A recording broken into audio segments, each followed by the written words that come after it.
Hi everyone, how's it going, and welcome to a single match day preview for the upcoming Monday night game between Fulham and Spurs. In this video I'll take you through some 3-for-1 opportunities, some fixture gains, some possible captaincies and transfers you can make to benefit your fantasy football team. Starting off with captaincies, I've picked 3 players who I think are going to make the biggest impact in the game tonight. Mitrovic, who's only 9.9% owned in the top 1,000, and he's playing against a really shaky Spurs defence, having conceded 2 or more goals in 8 of the last 9 Premier League games. Obviously, being Fulham's main source of goals, tonight looks like the perfect chance for him to gain some points back. However, I'm sure his ownership will obviously increase tonight. But you also have to keep in mind that he could be off penalties now, having missed 2 in the last 5 games and 3 in 6 all season. So it's just something extra to consider when you're making that transfer. Next, I went for Palhinha. He's probably one of the most consistent players in the game this year, very popular. He'd be a very safe captaincy pick for tonight's game. He's only blanked once in the last 10, and he picks up a consistent tackle bonus, earning 4 or 5 points. So if you're going to captain him, you don't want to make a transfer, easily picking up 8, maybe 10 points, you could always chip in with a goal, so he looks very safe. Finally, I went for Kane. Probably going to be the most captained player on Monday. I'm going to have him in my team and my second team. And obviously you've had the possible yellow card that could have led to a suspension now out of the way. So if you don't have him, he looks like a fantastic pick. 94.1% owned in the top 1,000. So he's going to be very heavily owned. So if you don't have him, looks good. Moving on to fixture gains, at the top of the screen you'll see a list of all the fixture gains for every team over the next 7 game weeks, and then beside me you'll see a more focused look at what you can gain from Fulham and Spurs.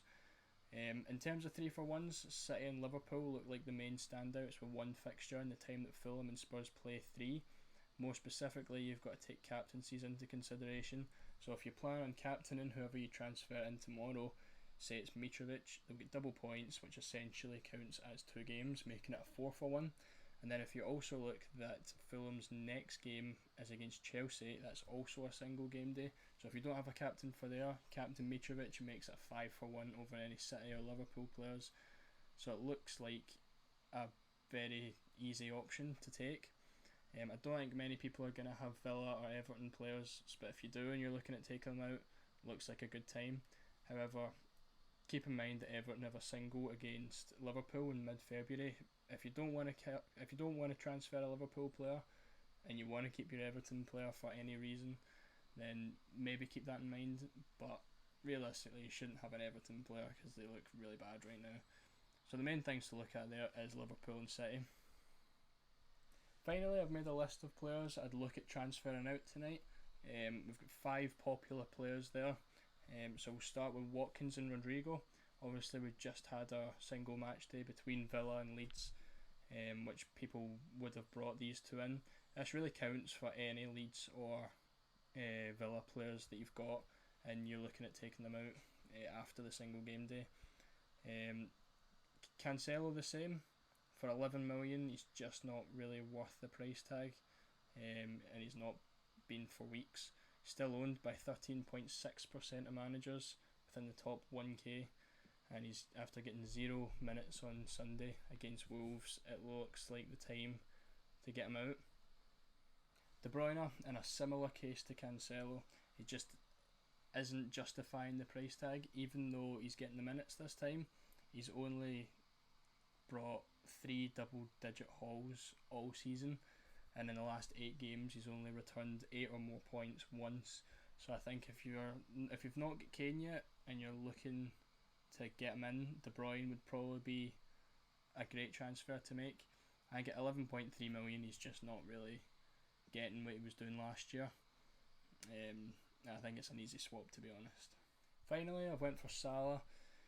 Similar to De Bruyne, he's not really justifying the big price tag, even though he's managed to keep himself in second place for midfielder points throughout the entire season.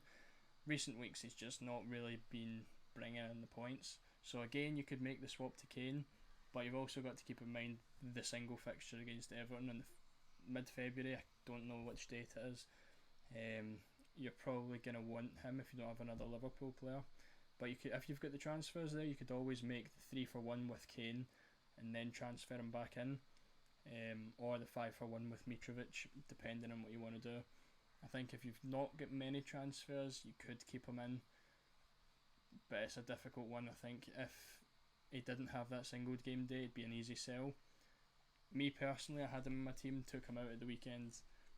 Just, he's not really performing for me, so I've took him out. But if you're looking for a single captain on that day, it could be a decent option. And that's everything on the single game day between Fulham and Spurs. Good luck to anyone making any moves tonight. If this video helped you in any way, please leave a like and subscribe, and hopefully I'll have more videos out soon. Thanks very much for watching, and I'll see you all later. Cheers.